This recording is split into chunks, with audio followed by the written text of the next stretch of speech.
Dans cette vidéo, nous allons découvrir une manière alternative d'investir dans l'immobilier papier en utilisant le crowdfunding immobilier. Le crowdfunding ou financement participatif se regroupe en deux catégories, les prêts et les dons. Dans la catégorie qui nous intéresse, les prêts, il existe trois sous-catégories. L'ordonnance numéro 2014-559 du 30 mai 2014 relative au financement participatif explique la différence entre l'investissement crowd equity et l'investissement crowdlending ou crowdfunding immobilier. Il existe tout d'abord le financement sous forme de titres financiers. Le crowd equity est une proposition d'achat de parts d'une entreprise. Ensuite viennent les financements sous forme de prêts. Ce crowdlending ou prêt aux entreprises ayant adopté un cadre légal en 2014. Le but est de remplacer le prêt bancaire par un prêt auprès de particuliers. Enfin, intéressons-nous aux prêts proposés aux promoteurs immobiliers. Dans le crowdfunding immobilier, un investisseur peut participer au budget de construction d'un bien immobilier. Quentin Romé, président d'Omionity, explique que l'avantage principal est le coût représenté pour le promoteur par rapport à des acteurs traditionnels qui entrent plutôt autour de la table.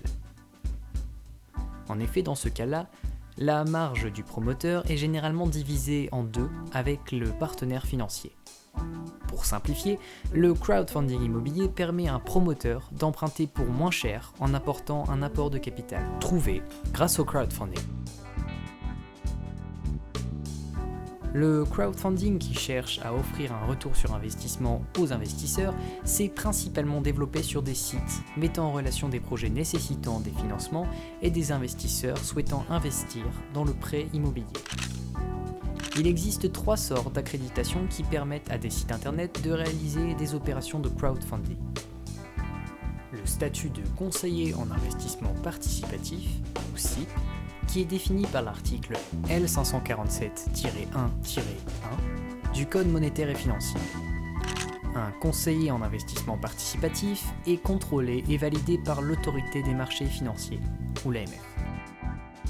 Il existe aussi le statut d'intermédiaire en financement participatif, IFP, défini par l'article L548-1 du même code. Ces plateformes contrôlées par l'autorité de contrôle prudentiel de résolution sont limitées à des projets d'au maximum 1 million d'euros et à des financements de 2 000 euros par investisseur au maximum. Enfin, il existe le statut de prestataire en service d'investissement, qui est une accréditation supplémentaire aux organismes IFP. Le PSI est un statut permettant une liaison entre le statut IFP facilement accordé et le statut CIP très contrôlé. Argent et salaire.com référence 22 plateformes de crowdfunding, dont 15 qui proposent du crowdfunding immobilier, et 6 y étant exclusivement dédiées. Les plateformes de crowdfunding immobilier proposent généralement des investissements à partir de 1 000 euros pour un rendement entre 8 et 12% par an sur des durées de quelques mois à plusieurs années. Mais prenons un peu de recul. Le crowdfunding n'étant pas un investissement bancaire, il est beaucoup plus facile de tomber dans des escroqueries en faisant confiance à des sites frauduleux. Certains sites sont tout simplement trop récents et trop prometteurs et finissent par être placés en liquidation judiciaire. D'autres sites sont tout simplement frauduleux et créés afin de voler l'argent des investisseurs moins expérimentés. L'autorité des marchés financiers met en avant ces escroqueries ou les sites non conformes qu'elle découvre. Pour cela, il suffit de taper le nom du site dans la barre de recherche de l'AMF ou d'aller rechercher le nom du site dans la liste noire. Sur la plateforme WeSeed, la blogueuse Morgane Kerminon, auteure d'un livre sur le crowdfunding, explique 5 étapes à suivre avant d'investir sur une plateforme de crowdfunding. Elle nous explique qu'il faut tout d'abord vérifier que le site internet du crowdfunding est bien référencé en SIP ou en IFP et qu'il est répertorié à l'ORIAS ou au Regafi. Ensuite, il faut vérifier que le promoteur propose les travaux, vérifier qu'il n'est pas d'antécédents frauduleux ou des problèmes de trésorerie. Enfin, sur le projet en lui-même, il faut bien vérifier le permis de construire et les autorisations administratives. En effet, le crowdfunding immobilier détient aussi son lot de points négatifs. Le crowdfunding, il faut vraiment faire attention. Pourquoi? Notamment parce que c'est encore récent et donc vous n'avez pas de garantie de capital. Vous pouvez perdre 100% de votre mise sur un projet. Même si c'est de plus en plus encadré, il y a encore malheureusement de tout sur le marché.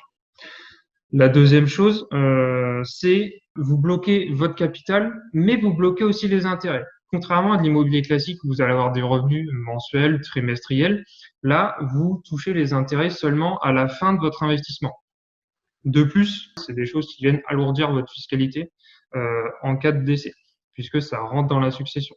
Alors que dans des alternatives, dans des fonds spécifiques, c'est des choses qui rentrent dans le cadre assurance vie et donc avec les avantages successoraux que l'on connaît.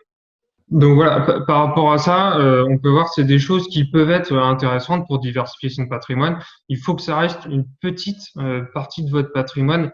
Admettons, si vous avez 100 000 euros de disponibilité, eh bien, pourquoi pas mettre 3 fois 1 000 euros sur 3 projets différents, dans des projets qui peuvent vous tenir à cœur ou que vous connaissez personnellement.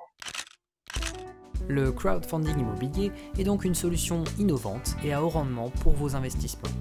Même s'il faut toujours vérifier la fiabilité des agents et du projet, les risques de défaut restent tout de même faibles. Cela étant, l'essor des plateformes de crowdfunding sur Internet étant relativement récent, il est peut-être encore tôt pour comprendre les véritables risques du crowdfunding immobilier.